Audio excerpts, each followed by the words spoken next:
أعوذ بالله من الشيطان الرجيم. بسم الله الرحمن الرحيم.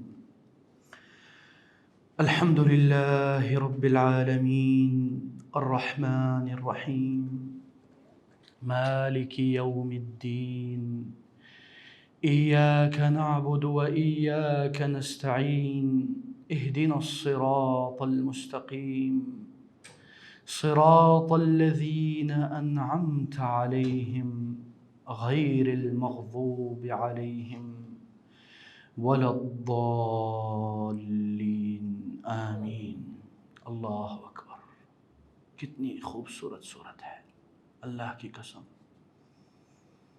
یہ ایسی صورت ہے جس کے اگر ہمیں معانی سمجھ میں آ جائیں ہم ہل جائیں، ہم لرز جائیں. واللہ ایک مرتبہ فضیلت الشیخ سعود الشریم حفظہ اللہ، امام الحرم المکی، سابقاً ایکس امام آف حرم، پچھلے دنوں ریٹائر ہو گئے لیکن ان کی تاریخ ہے. اور مجھے ان کی ایک کلپ یاد آتی ہے جب وہ سورہ فاتحہ پڑھتے تھے.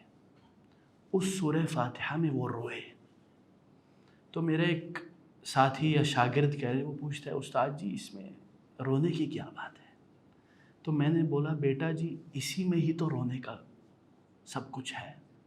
تو اللہ تعالی ہمیں اس صورت کی کما حقہ سمجھ اور اس سے ہدایت عطا کر دے.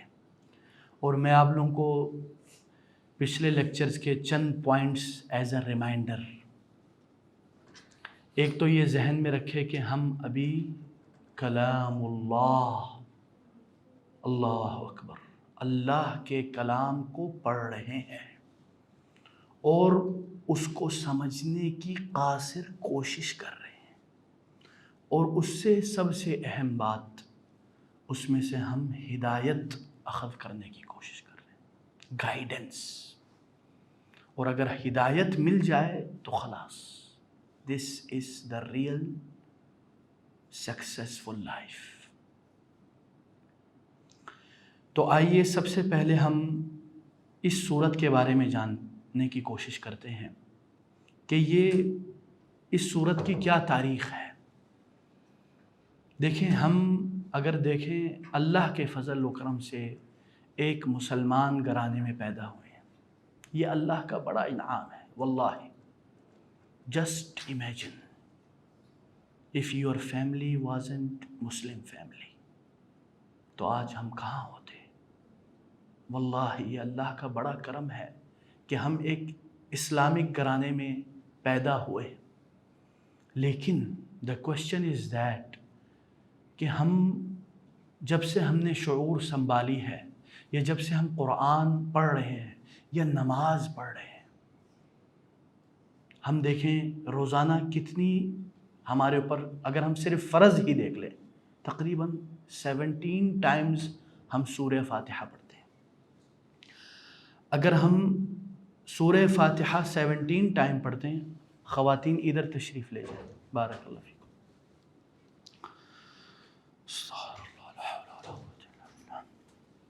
تو اگر ہم ایک مسلمان گھرانے میں پیدا ہونے کے بعد اللہ کے فضل اور کرم سے تقریباً روزانہ 17 مرتبہ 17 ٹائم ہم سورہ فاتحہ پڑھتے ہیں، لیکن افسوس میرے یا ہمارے اور ایک طوطے کے پڑھنے میں کیا فرق ہونا چاہیے؟ کیا ہم بھی اس طوطے کی طرح رٹا رٹائی ہم نے سورہ فاتحہ پڑھتے ہیں یا اس کی سمجھ بھی ہے؟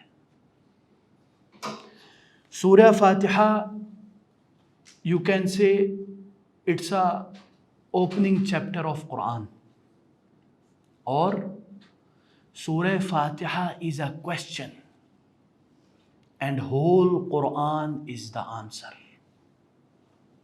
سورہ فاتحہ ایک سوال ہے، ایک دعا ہے، اس کا جواب پورے قرآن میں ہے. اللہ اکبر. سورہ فاتحہ کے کئی نام ہیں، ایک تو الفاتحہ، ایک الشافیہ، الرقیہ۔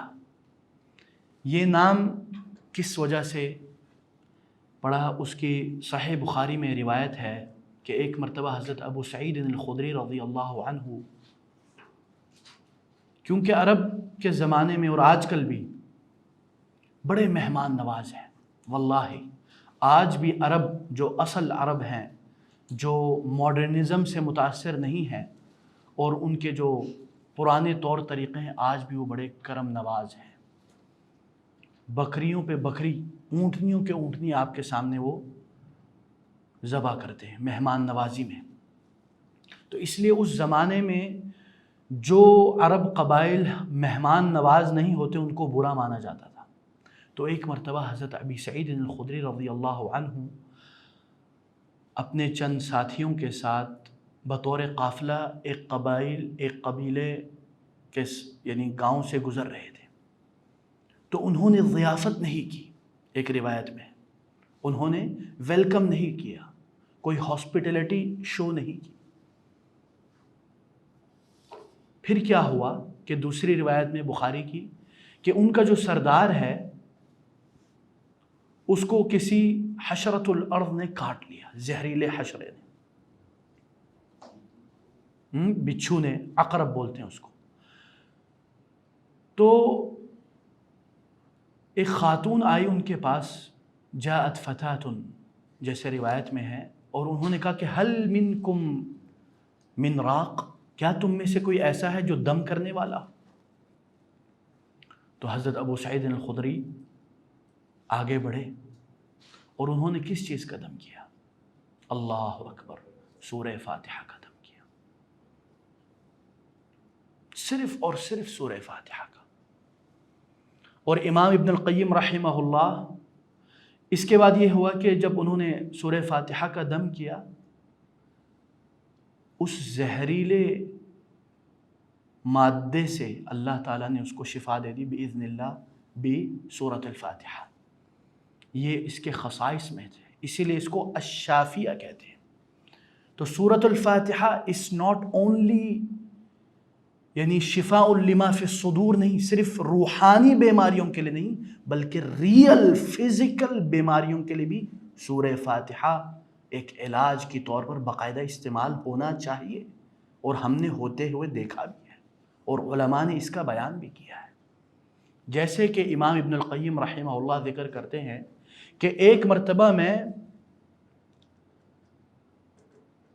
اتنا سخت بیمار ہوا کہ اطباء نے جواب دے دیا، ڈاکٹروں نے، اس زمانے کے میڈیکل سائنس نے جواب دے دیا اس زمانے کے۔ انہوں نے بولا ہمارے بس میں تو نہیں ہے۔ جیسے کہ آج کل بعض کینسر کے مریضوں کو یہ کہتے ہیں نا ڈاکٹر لوگ، آپ کو مایوس کر دیتے ہیں، کہتے کہ اب آپ لا علاج ہو چکے ہیں، ہے نا۔ اسی طرح امام ابن القیم کو اطباء نے یہ کہا، تو امام ابن القیم رحمہ اللہ کیا کہتے ہیں کہ میں نے سورہ فاتحہ پڑھ کر اپنے اوپر دم کرنا شروع کر دیا، اور زمزم بھی پیتے رہے، بعض روایت ان کی کتابوں میں ہے، اور اللہ تعالیٰ نے انہیں شفا دے دی۔ اسی طرح شیخ البانی رحمہ اللہ نے اپنی کتاب السلسلہ صحیحہ میں بیان کیا ہے کہ ایک مرتبہ وہ حرم مکی میں تھے اور سخت بیمار ہو گئے، اور وہ ڈاکٹروں کے پاس جانے کی ان کے پاس گنجائش نہیں تھی۔ بولتے میں 30 دن تک 30 یومن کچھ بھی میں نے نہیں کھایا، صرف ماء زمزم، صرف زمزم پیا اور سورہ فاتحہ کا دم کیا اپنے اوپر، کیونکہ زمزم طعام طعم جیسے حدیث میں یہ بطور غذا بھی استعمال ہوتی ہے۔ آج اگر آپ کسی نیوٹرسٹ کو بولیں جو غذائیت کے بڑے، وہ تو نہیں مانیں گے اس کو، لیکن اللہ وہ کرتا ہے جو فوق الاسباب ہے، ٹھیک ہے نا۔ تو اس لیے ہمیں چاہیے کہ ہم سورہ فاتحہ کے ذریعے دم کریں۔ اور دیکھیں ہمارے معاشرے میں سب سے بڑا مسئلہ کیا ہے کہ ہم لوگوں نے سمجھا کہ دم کے لیے کوئی مخصوص بندے ہونے چاہیے، فقیر بابا، ہاں، یا بابا ہونا چاہیے، ادھر لکھا ہو بنگالی بابا، یا پیر کے پاس جانا ہے. نہیں، اس طرح کوئی. الحمدللہ یہ شفا اللہ نے نازل کی ہے. تو سورہ فاتحہ سے آپ خود بھی، اگر مثلا میں بیمار ہوں، میں اپنے آپ کے اوپر خود دم کروں، یا اگر آپ کے رشتہ دار ہیں، آپ کے گھر والے، آپ خود دم کریں، واللہ اللہ کی قسم اللہ شفا دیتا ہے. اور یہ ہمارے پیارے نبی نے حقیقتاً کہا ہے. لیکن یہ ہے کہ آپ یہ نہ سمجھے کہ شفا اس پڑھنے والے کے ہاتھ میں ہے. شفا بابا، پیر، فقیر، بنگالی بابا کے ہاتھ میں نہیں ہے. شفا اللہ کے ہاتھ میں ہے، اللہ دینے والا ہے. تو آپ لوگوں کو چاہیے کہ آپ در دور نہ ہوتے پھریں، بلکہ اللہ کے دربار میں جائیں اور سورہ فاتحہ پڑھیں اور اپنے آپ کو دم کریں. دوسری جو ایک اور سورہ فاتحہ کے فضائل میں سے یہ ہے، حضرت ابن عباس رضی اللہ عنہ روایت کرتے ہیں، جیسے کہ صحیح مسلم کی روایت ہے، کہ ایک مرتبہ ابن عمر رضی اللہ عنہ رسول اللہ صلی اللہ علیہ وسلم کے پاس بیٹھے ہوئے تھے کہ اتنے میں اوپر سے کوئی زور سے دروازہ کھلنے کی آواز آئی، یا بعض روایت میں بڑی اونچی آواز آئی. تو صحابہ نے بھی تھوڑا تعجب کیا. تو رسول اللہ صلی اللہ علیہ وسلم نے کہا کہ آج آسمان کا ایک دروازہ کھلا ہے جو پہلے کبھی نہیں کھلا تھا. اللہ اکبر. اور آج ایک فرشتہ آ رہا ہے اس دروازے سے جو اس سے پہلے کبھی زمین پر اترا ہی نہیں تھا. وہ فرشتہ آتا ہے اور رسول اللہ صلی اللہ علیہ وسلم کو کیا کہتا ہے؟ بشارت دیتا ہے، خوشخبری دیتا ہے کہ اے رسول اللہ صلی اللہ علیہ وسلم، آپ کو اللہ نے آج 2 نور عطا کیے. اللہ اکبر. 2 نور، ایک سورۃ الفاتحہ اور دوسری سورہ بقرہ کے آخری 2 آیات. اور اس روایت میں یہ بھی ہے کہ جو ان کو پڑھے گا اللہ تعالیٰ ان کو وہی عطا کرے گا جو اس نے طلب کیا ہے. اللہ اکبر. بلکہ بعض آثار میں یہ بھی ہے، چاہے بعض علماء نے اس پہ کلام کیا ہو، کہ سورہ فاتحہ کے ذریعے آپ اپنی نیک تمنائیں اور حاجتیں پوری کر سکتے ہیں. واللہ العظیم. تو اللہ تعالیٰ سے دعا گو ہوں اللہ تعالیٰ ہمیں ان باتوں پر عمل کرنے کی توفیق دے. آپ نے ابھی یہ حدیث 2 سنی، ایک رقیہ والی. یہ نہ ہو آج یا کل گھر جائیں کوئی بیمار پڑے تو آپ کسی بابا شابے کے پاس جائیں. نہیں، اس کے اوپر عمل کریں. حدیث سننے کے بعد اس کے اوپر عمل کرنا آپ کے اوپر لازم ہے، بجائے کہ ہم آگے پیچھے جائیں.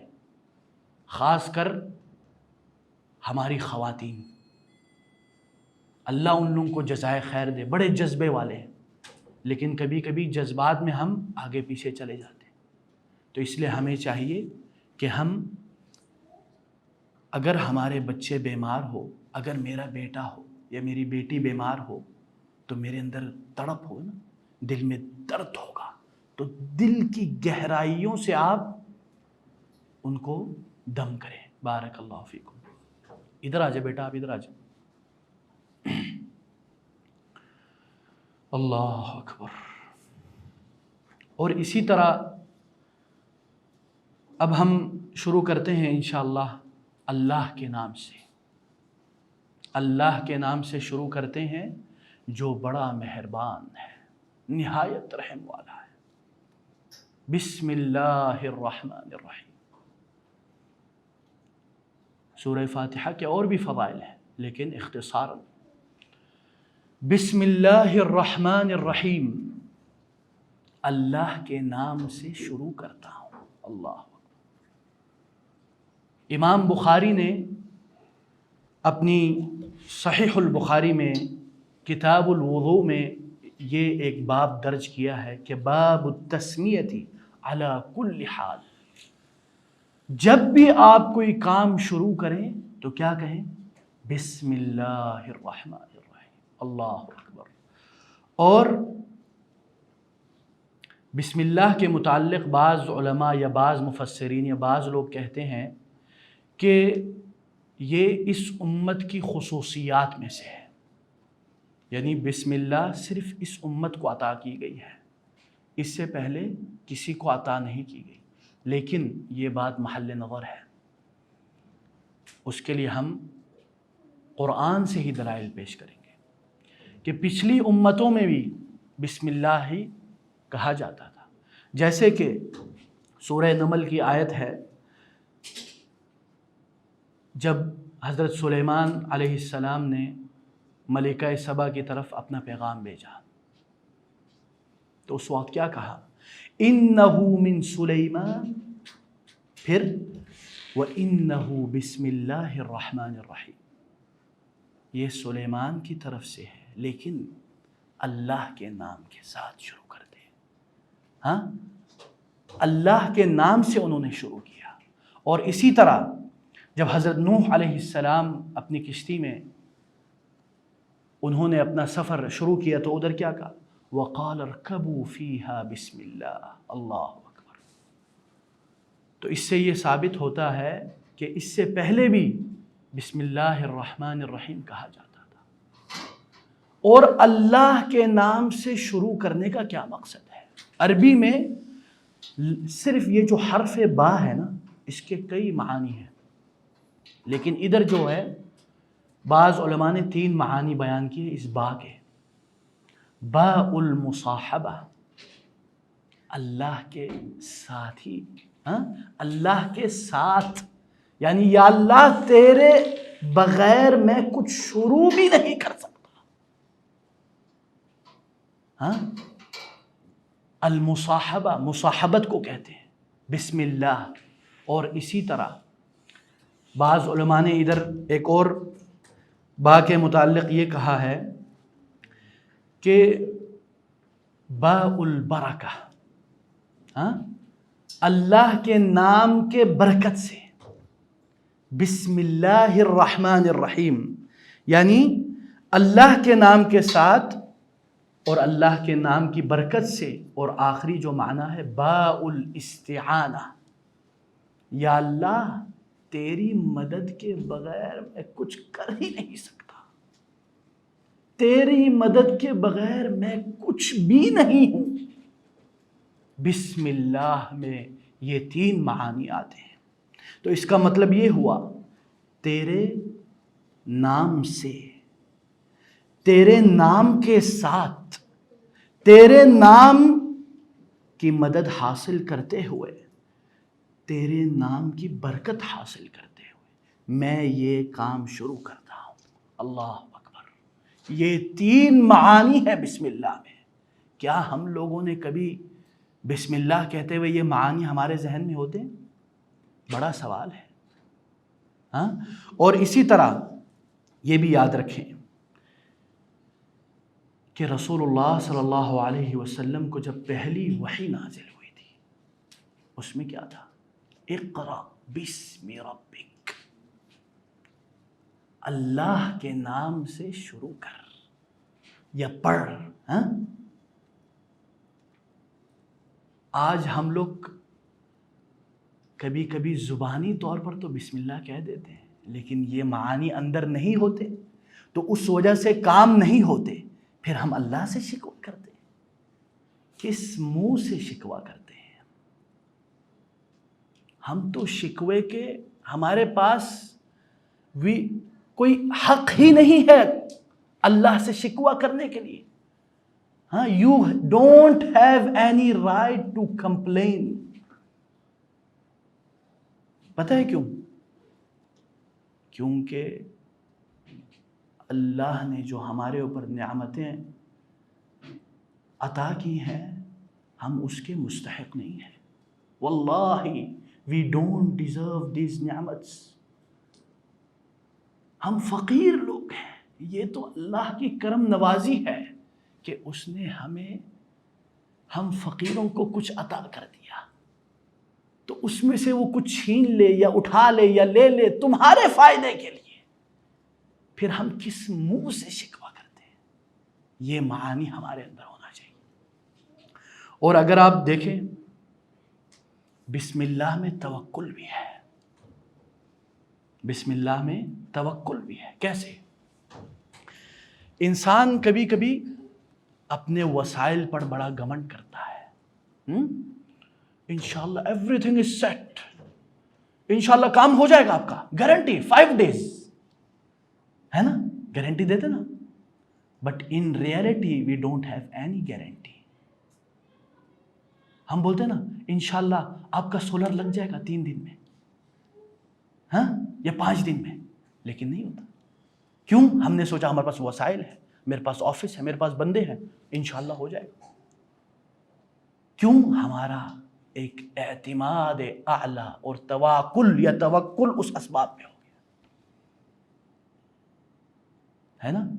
کئی بار آپ صبح صبح دیکھیں نا، آج کل تو ایپس بھی آ گئے ہیں، ٹو ڈو لسٹ ہے، میں نے آج یہ کرنا ہے، یہ کرنا ہے، یہ کرنا ہے، یہ کرنا ہے، پھر کیا ہوتا ہے؟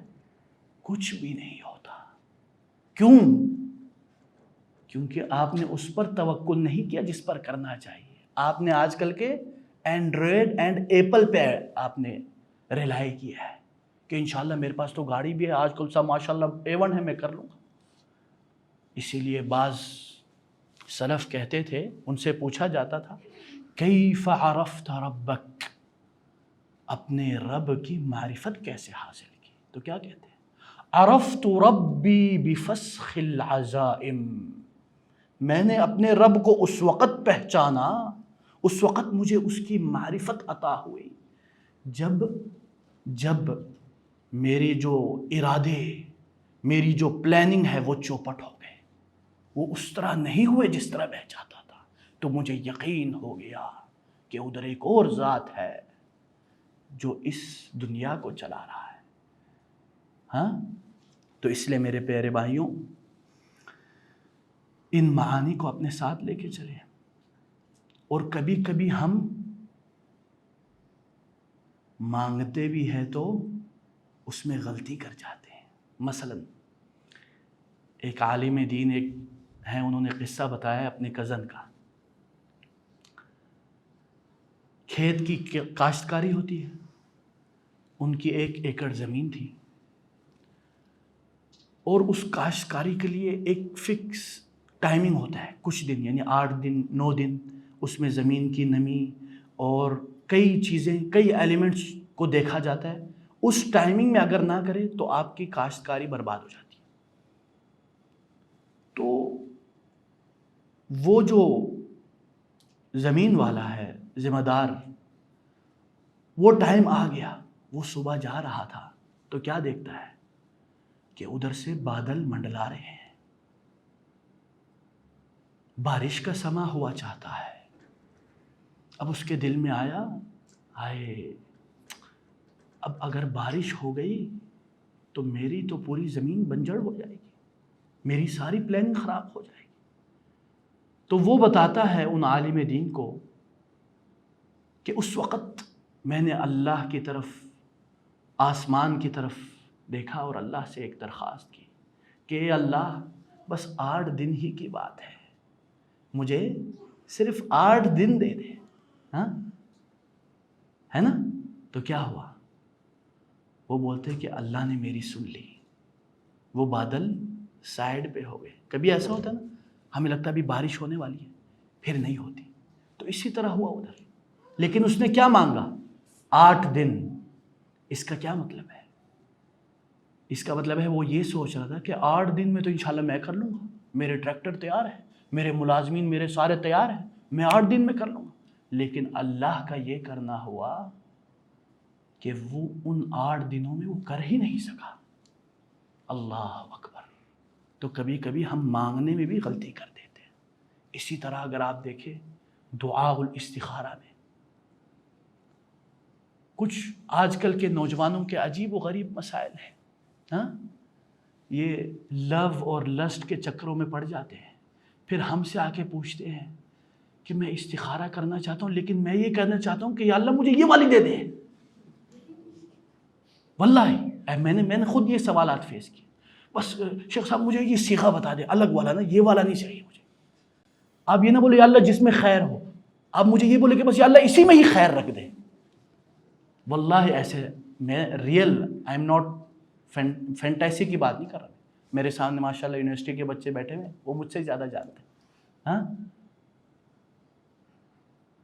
ایسا معاملہ ہے نہیں مصعب، ہے یونیورسٹی میں ایسے ہی ہوتا ہے، بعض یونیورسٹی میں، اور بعض بچے ایسے.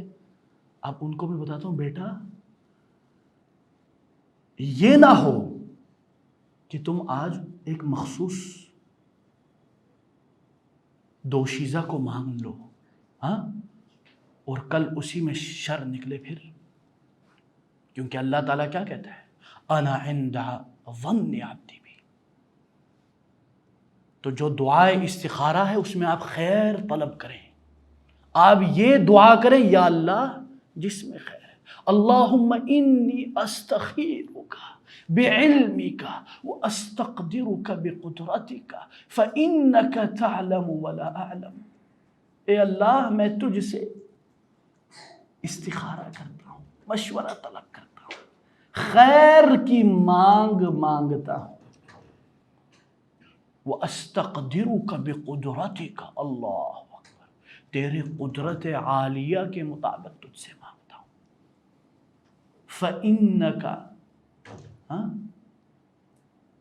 فَإِنَّكَ تَعْلَمُ وَلَا أَعْلَمُ، تو جانتا ہے میں نہیں جانتا.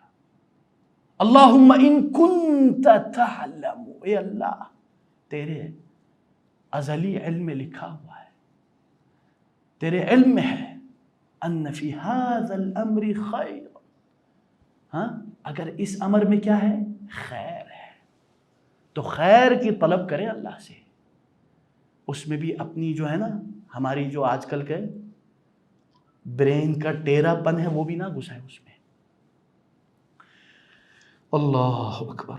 اللہ تعالی ہمیں ان باتوں پر عمل کرنے کی توفیق دے. پھر جب آپ بسم اللہ میں یہ جب کہتے ہیں تو کیا ہوتا ہے؟ جیسے کہ اللہ تعالیٰ فرماتے ہیں جو بندہ، یعنی بعض علماء کہتے ہیں خاص کر سورہ فاتحہ کے متعلق امام ابن القیم رحمہ اللہ کے جو کلام ہے نا وہ بڑے اعلیٰ ہیں. وہ کہتے ہیں کہ جب آپ بسم اللہ ان معانی اور ان کیفیات اور ان احساسات کے ساتھ کہیں گے تو اللہ تعالیٰ آپ کو ان لوگوں میں سے بنا دے گا جن پر اللہ کا انعام ہے. ہاں جیسے کہ قرآن میں ہے وَمَن يُطِعِ اللَّهَ وَمَن يُطِعِ اللَّهَ وَالرَّسُولَ فَأُولَئِكَ مَعَ الَّذِينَ أَنْعَمَ اللَّهُ عَلَيْهِم مِّنَ النَّبِيِّينَ. تو وہ انعام کردہ لوگوں کے ساتھ ہوں گے. ہم روزانہ یہی دعا کرتے ہیں نا، صراط الذین انعمت علیہم. اور اسی طرح اسی لیے ہر عمل میں بسم اللہ، جیسے ایک روایت ہے چاہے اس پر محدثین نے بڑا کلام کیا ہوا ہے، ہاں لیکن امام بخاری کی جو تبویب چیپٹر کے جو عنوان ہے اس کو بولتے ہیں باب. ہاں علماء بولتے ہیں فقہ الامام البخاری فی تراجمہ. امام بخاری کی جو ڈیپ انڈرسٹینڈنگ ہے نا اور جو لیول آف انڈرسٹینڈنگ ہے وہ ان کے چیپٹر کے عنوانات میں چھپے ہوئے ہیں. اور صرف اسی چیپٹر کے عنوانات پہ علماء نے کتابیں لکھی ہیں. اسی لیے ان کی کتاب یعنی وضو میں، صحیح بخاری کی کتاب الوضو میں انہوں نے ایک باب باندھا ہے، باب التسمیۃ عند کل الاحوال. اس میں ایک روایت ہے، اس کی طرف امام بخاری کا اس چیپٹر سے اشارہ ہے. وہ بولتے ہیں نا عربی میں اللبیب بالاشارۃ یفہم، عقل مند کے لیے کیا کافی ہے؟ صرف ایک اشارہ. وہ حدیث کل امر ذی بال لا یبدأ فیہ ببسم اللہ فہو اقطع وفی روایہ فہو ابتر. وہذہ الروایہ، اور یہ جو روایت ہے اس کے بہت سارے طرق ہیں. بعض علماء نے اس کے کثرت طرق کا مطلب ہے chains of narrations, chains of narration بہت زیادہ ہے لیکن وہ اکثر ضعیف ہے. تو بعض علماء کے نزدیک یہ ضعیف ہے، بعض علماء کے نزدیک اس کو انہوں نے حسن لغیر ہی کے درجے پہ پہنچا دیا۔ اور اس امام بخاری کے اس تبویب سے یہ پتہ چلتا ہے، جیسے بعض علماء نے کہا ہے کہ امام بخاری بھی اس حدیث کو مقبول کے درجے پہ لے جاتے تھے۔ اور اسی طرح رسول اللہ صلی اللہ علیہ وسلم کا بھی یہ عمل رہا ہے۔ جب رسول اللہ صلی اللہ علیہ وسلم ملوک کسریٰ و فارس کو جب خط بھیجتے تھے تو کیا لکھا ہوتا سب سے پہلے؟ بسم اللہ الرحمن الرحیم، اللہ اکبر۔ اور اسی طرح بخاری کی ایک اور روایت ہے جس میں یہ آتا ہے کہ بچوں کو شام کے بعد باہر گھماؤ پھراؤ نہیں، اور اسی روایت میں ہے کہ جو چراغ ہے اسے بجھا دو، اور جو آپ کے پاس مٹکا ہے، یہ جو بھی کوئی کھلا پیالہ ہوتا ہے، اس کو ڈھک دو۔ دوسری روایت میں ہے کہ اگر وہ نہیں ہے تو کوئی چھڑی یا کوئی اعرضوا لها، اس کے اوپر کوئی چیز رکھ دو، وَاذْكُرُوا اسْمَ اللَّهِ عَلَيْهِ، اور اس کے اوپر اللہ کا نام لیو۔ اس کا مطلب یہ ہوا کہ اللہ کے نام میں زیادہ تاثیر ہے، کیونکہ کچھ لوگ اسباب تو اختیار کر لیتے ہیں، کیونکہ اللہ، جب آپ بسم اللہ کہتے تو اس کا کیا مطلب ہے کہ اے اللہ، میرے پاس جتنے بھی وسائل ہوں، جتنے بھی پریپریشنز ہوں، جتنے بھی اسباب والی چیزیں ہوں، اس کے علاوہ یا اللہ تو مسبب الاسباب کے بغیر یہ ہونے ہی والے نہیں۔ یہ اصل معنی ہے۔ اور اسی طرح اگر آپ بسم اللہ کے متعلق اگر آپ دیکھیں، بہت سے احادیث ہیں جس میں رسول اللہ صلی اللہ علیہ وسلم نے تلقین کی ہے اس کی طرف۔ اور ابھی جو میں نے آپ کو بتایا برکت کے متعلق، بسم اللہ میں ایک میں نے آپ کو 3 معانی بتائے، ایک باء المصاحبہ 7، ایک باء کیا بولا میں نے، اس کے علاوہ باب الاستعانہ، یعنی ایک مدد مانگنا اللہ سے، ایک مصاحبت، اللہ تو میرا ساتھی بن، تیرے سوا تو میں کچھ کر ہی نہیں سکتا۔ تیسری باء البرکہ، اس میں چاہے بعض علماء نے وہ کیا ہو، لیکن برکت سے کیا معنی ہے؟ برکت سے 2 معانی نکلتے ہیں۔ ایک معنی یہ ہے کہ صرف اضافہ from a materialistic point of view, مادیت کے لحاظ بس زیادہ ہو جائے، لیکن ہر وقت زیادتی برکت نہیں ہوتی، یہ یاد رکھنا۔ ہر وقت زیادتی، مثلا ہم بولتے ہیں نا ہمارا بچہ ماشاءاللہ، یا اللہ اس کو صحت دے دے، بڑا برکت دے دو، برکت کا ہی مقصد نہیں وہ ماشاءاللہ میری طرح بہت موٹا ہو جائے، یہ تو انہیلتھی ہو گیا۔ اور اسی طرح کچھ لوگ حد سے زیادہ مانگ لیتے ہیں جس میں ان کا نقصان زیادہ ہوتا ہے۔ اور ایک اور معنی ہے برکت کا، وہ یہ ہے کہ جیسے حدیث میں ہے کہ رسول اللہ صلی اللہ علیہ وسلم نے ایک مرتبہ صحابہ کرام کے ساتھ جب موجود تھے تو ایک صحابی نے ان کو دعوت دی، کھانا قلیل تھا، لیکن رسول اللہ صلی اللہ علیہ وسلم نے اپنے تمام صحابہ کو بلا لیا۔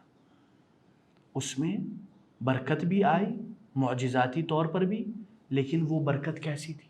خیر عافیت والی، یعنی جس میں خیر والی برکت، ٹھیک ہے نا؟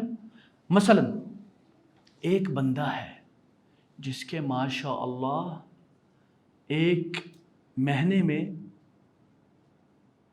10 لاکھ 5 لاکھ تنخواہ ہے یا 1 لاکھ تنخواہ ہے، اور ایک بندہ ہے جس کے صرف 20,000 تنخواہ ہے، ہاں غور کریں آپ لوگ، ایک بندہ ہے جس کے 1 لاکھ تنخواہ ہے اور ایک بندہ ہے اس کے 20,000 تنخواہ ہے، لیکن کیا ہوتا ہے 20 تاریخ آتی نہیں 1 لاکھ والے کا اکاؤنٹ خالی ہو جاتا ہے،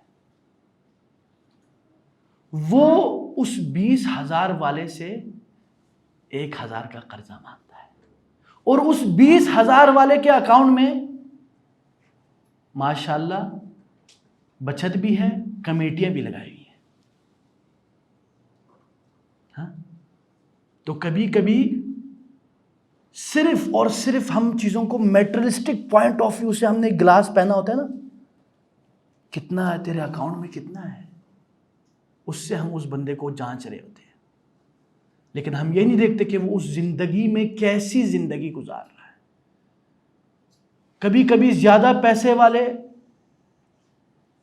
اسٹریسفل لائف، ڈپریسڈ لائف، سب نہیں، آئی ایم ناٹ جنرلائزنگ، ٹھیک ہے، اور جو 20,000 والا ہے اس سے جب بھی آپ پوچھو الحمدللہ، اللہ کا شکر ہے، یا ہمارے مدارس میں پڑھانے والے اساتذہ یا علماء کرام، ہاں جو 15,000 10,000 20,000 25,000 لے رہے ہوتے، کبھی ان کے منہ سے شکوہ نظر نہیں آئے گا، بلکہ بولتے الحمدللہ اللہ نے بہت دے دیا۔ لیکن جس کو 10 لاکھ یا 5 لاکھ میں، وہ ہر وقت شکوہ، بس کیا کرے، I'm tired of this life, I want to suicide، ہے نا آج کل کے کچھ لوگ، سب کی میں نہیں بات کر رہا، کچھ ایسے بھی ہیں مالدار جو ماشاءاللہ اللہ نے ان کو عطا کیا ہے، وہ آگے بھی خرچ کرتے ہیں اللہ کی راہ میں بھی، اور خود بھی ایمانی طور پر ماشاءاللہ، تو اللہ اکبر۔ مال itself is not a pure evil, خالص شر نہیں ہے پیسہ، لیکن آپ اس کو کیسے ڈیل کرتے ہیں، اٹس میٹر۔ اور اسی طرح آخر میں بسم اللہ کا جو ایک جامع مفہوم جو ہمارے سامنے نکلتا ہے وہ یہ ہے کہ اے اللہ، یہ جو قرآن کا مطالعہ ہے، یہ قرآن کی جو مصاحبت ہے، یہ تیرے نام کے ساتھ شروع کر رہے ہیں، ہاں، اور اس میں تیری مدد درکار ہے، ہاں، اور تو اس میں برکت ڈال دے، ٹھیک ہے، اور اسی طرح ہمیں اس سے استفادے کا موقع عطا کر، اور اس میں سے ہمیں ہدایات عطا کر، گائیڈنس عطا کر۔ اللہ اکبر، کتنا جامع مفہوم ہے صرف بسم اللہ کا۔ اور بسم اللہ میں ایک اور چیز، ایک چیز محذوف ہے، عربی لغت میں ہوتی ہے، یعنی وہ آپ کے اندر، آپ کے انٹینشنز پہ ہے۔ مثلا آپ بولتے ہیں بسم اللہ الرحمن الرحیم، آپ پڑھنے جا رہے ہیں، تو اس کا مطلب ہے یا اللہ میں شروع کر رہا ہوں تیرے نام کے ساتھ، ہاں، پڑھنے، یا آپ پانی پی رہے ہیں، بسم اللہ یا اللہ میں پی رہا ہوں تیرے نام کے ساتھ، ہر چیز اللہ کے نام سے شروع کریں۔ اللہ کی قسم، خدا کی قسم، یہ اللہ کے نبی کا وعدہ ہے، آپ کے اس عمل میں برکت آ جائے گی اگر آپ دل سے کہیں، صرف اس زبان سے نہ ہلائیں۔ تو اللہ تعالیٰ سے دعا گو ہوں اللہ تعالیٰ ہمیں ان معانی پر تدبر تفکر کرنے کی توفیق دے۔ اور ایک اور بات یاد رکھیں، دیکھیں میں نے اس دن آپ لوگوں کو بتایا تھا نا صاحب القرآن کا معنی، ہاں یاد ہے نا سب کو؟ صاحب القرآن کا معنی میں نے اس دن آپ لوگوں کو بتایا تھا کہ ایک چیز جنرل ہے، جیسے حدیث میں ہے نا کہ رسول اللہ صلی اللہ علیہ وسلم فرماتے ہیں یقال لصاحب القرآن یوم القیامہ، صاحب القرآن سے قیامت کے دن کہا جائے گا اقرأ وارتقی ورتل كما كنت ترتل في الدنيا فإن منزلتك عند آخر آية تقرأها، ہاں، یعنی اے صاحب قرآن تو پڑھتے چلے جا، پڑھتے چلتے چلے جا اور اوپر چڑھتے چلے جا، تیری منزل جنت میں وہ ہے جدھر تو رک جائے، اور اس طرح پڑھتے جا جیسے تو دنیا میں پڑھتا تھا. کس طرح ہم پڑھتے دنیا میں؟ فراری کے سپیڈ میں یا پھر آرام آرام سے پڑھیں تاکہ قیامت کے دن آپ ادھر لڑکھڑا نہ جائیں. اور صاحب القرآن ہمارے اکثر برِ صغیر میں کیونکہ حفظ کے شعبے بہت زیادہ ہیں ہے نا، تو اس لیے ہم بولتے ہیں اس سے مراد حافظ قرآن ہے. یار میرے اللہ کے نبی امام البلغاء، فصاحت اور بلاغت کے امام تھے. کیا وہ یہ نہیں کہہ سکتے تھے یقال لحافظ القرآن؟ یہ ورڈ کیوں چوز کیا؟ اس کے پیچھے پورا ایک فلسفہ ہے. مصاحبت کس کو بولتے ہیں؟ آج میں بولتا نا مصعب بن عمیر از مائی بیسٹ فرینڈ. ہاں میرا بیسٹ فرینڈ ہے. کیا مطلب ہے اس کا؟ صبح بھی میں اس کے ساتھ، شام بھی اس کے ساتھ، میں ہر وقت اس کے ساتھ رہتا. تو صاحب القرآن سے مراد یہ کہ کون زیادہ اس کے ساتھ مصاحبت میں رہتا ہے. وہ حافظ قرآن بھی ہو سکتا ہے، نہیں بھی ہو سکتا ہے. کبھی کبھی حافظ قرآن اس سے آؤٹ بھی ہو جاتا ہے، حفظ کر کے اس کے بعد کبھی کھولا ہی نہیں قرآن. ہاں تو اگر آپ صاحب القرآن پڑھنا چاہتے ہیں نا تو ان مجالس کو بورنگ مت سمجھیے.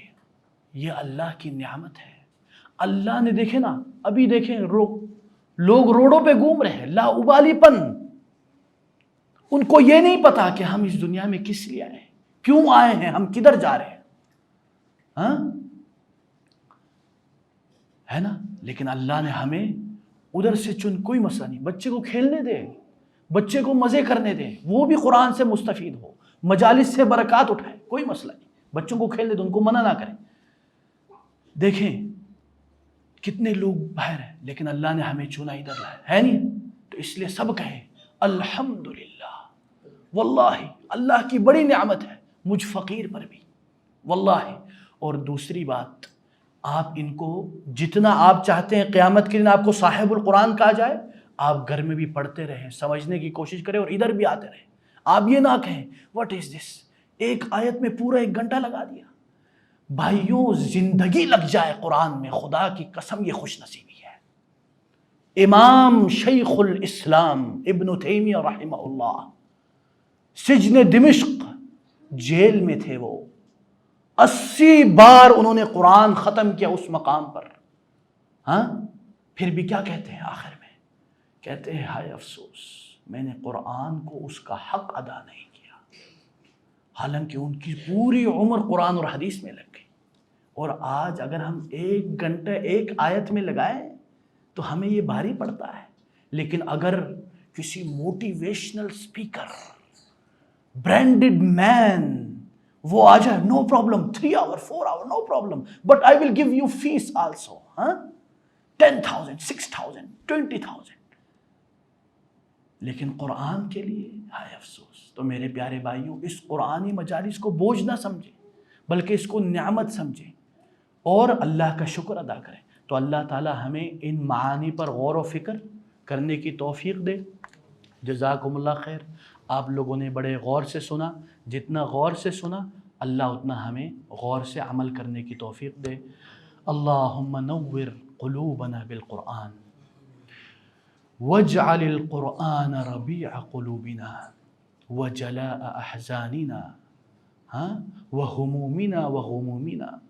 اللہم اہدنا بالقرآن. اللہ وآخر دعوانا ان الحمد للہ رب العالمین وصلی اللہ وسلم علی نبینا محمد.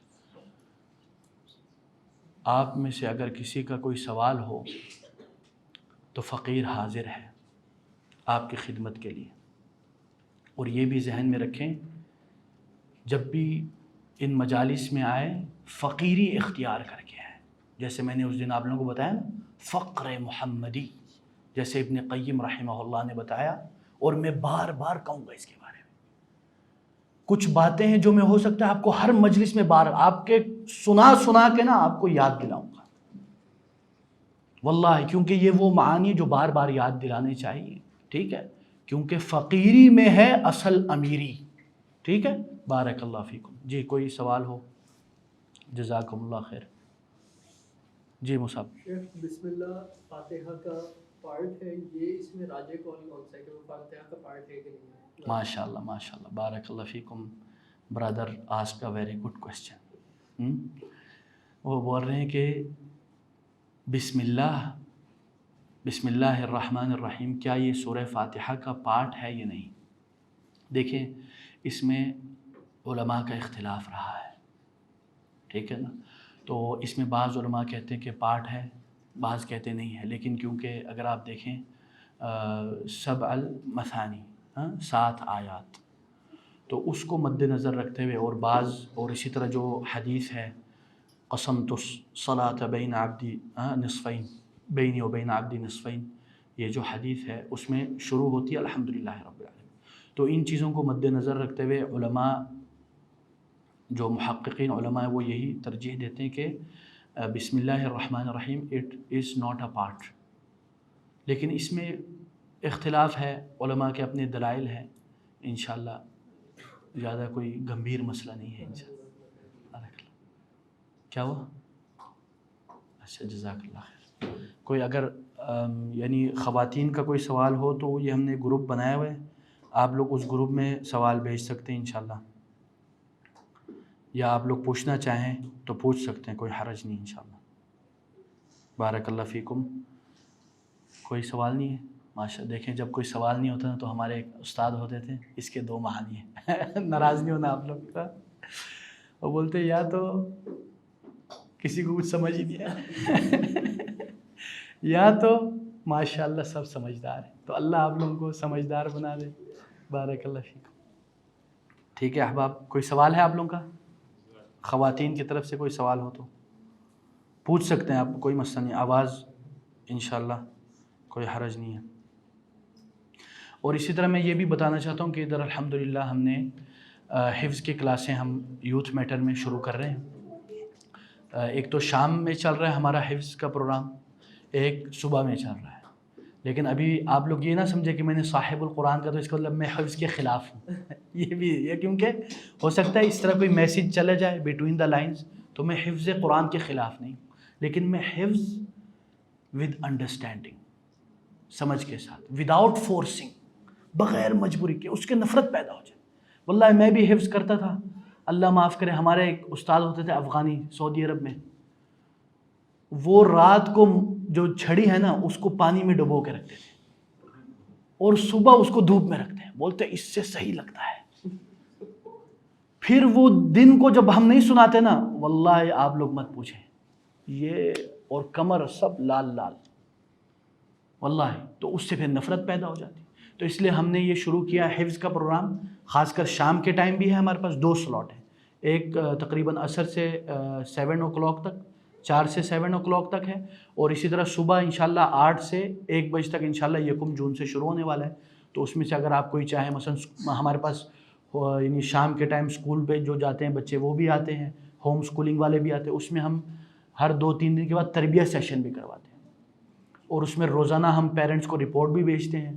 اور اسی طرح اس میں ہم باقاعدہ ایک قاری کے پاس 8-7 سے بچے زیادہ نہیں ہوتے. بارک اللہ فیکم. اللہ تعالیٰ قبول کرے آپ لوگوں کا آنا جانا، اور اللہ ہماری نیتوں کو درست کر دے. بارک اللہ فیکم. السلام علیکم ورحمۃ اللہ وبرکاتہ.